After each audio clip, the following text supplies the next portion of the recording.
দ্বিতীয়বারের মতো কক্সবাজার আসছেন জাতিসংঘ মহাসচিব অ্যান্টোনিও গুতেরেস। খাদ্য সহায়তা কমানোর ঘোষণা দিয়ে জাতিসংঘ মহাসচিবের সফরকে ঘিরে ক্ষুব্ধ রোহিঙ্গারা বলছেন তাদের সহায়তার কথা বাদ দিয়ে নিজ দেশে ফেরানোর ব্যবস্থা করা হোক। অন্যদিকে খাবারের খোঁজে রোহিঙ্গারা আরও চাপ বাড়াবে স্থানীয়দের উপর, এমনটাই আশঙ্কা করছে বাসিন্দারা। এছাড়া রোহিঙ্গারা ক্যাম্প থেকে বের হয়ে পড়লে দেশের আইন শৃঙ্খলারও চরম অবনতি হতে পারে। কক্সবাজার থেকে হাসান সুমনের প্রতিবেদন। গেল ৮ বছরে ১২ লক্ষাধিক রোহিঙ্গার মধ্যে একজনকেও দেশে ফেরাতে পারেনি জাতিসংঘ।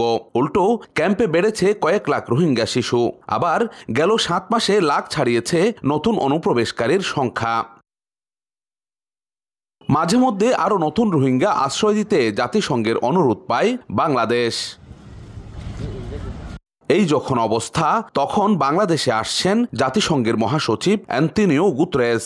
আগামী শুক্রবার প্রধান উপদেষ্টা ডক্টর মোহাম্মদ ইউনূস সহ কক্সবাজার সফরের কথা রয়েছে জাতিসংঘ মহাসচিবের। কিন্তু তিনি আসার আগেই সিদ্ধান্ত দিয়েছেন রোহিঙ্গাদের খাদ্য সহায়তা জনপ্রতি $12.5 থেকে কমিয়ে $6 করা হবে। জাতিসংঘের এই ঘোষণায় ক্ষুব্ধ রোহিঙ্গা নেতারা বলছেন তাদের কোনো সহায়তা দরকার নেই, নিজ দেশ মিয়ানমারে ফেরার ব্যবস্থা করে দিলেই হয়। আবার কোনো রোহিঙ্গা বলছেন $12 যেখানে জীবন চলে না সেখানে সহায়তা কমানো দুর্ভিক্ষে ফেলবে তাদের। আরা দেশের মধ্যে আরা যাইতে চাই, আরা যাইবল্লা আগেও রেডি, এখনো রেডি। কিয়ল্লা হইলে রোহিঙ্গা হতে গা হিউম্যান বিং ইনসান বাদ দাম মারিব, বাদ হাঁটে করব, বাদ শুরু করব, বাদ দা সত্য নিয়ে যাইব, ইয়ানোর বেশি ডরার। জাতিসংঘের এমন সিদ্ধান্তে চিন্তিত বাংলাদেশ সরকারও। শরণার্থী বিষয়ক কমিশনার বললেন, সংকটের এমন বাস্তবতায় রোহিঙ্গাদের ম্যানেজ করা কঠিন হবে।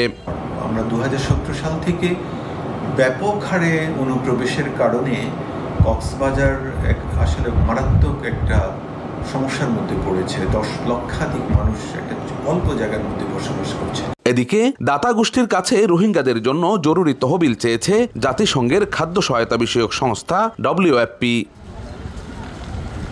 Ahsan Suman, SA TV, Cox's Bazar.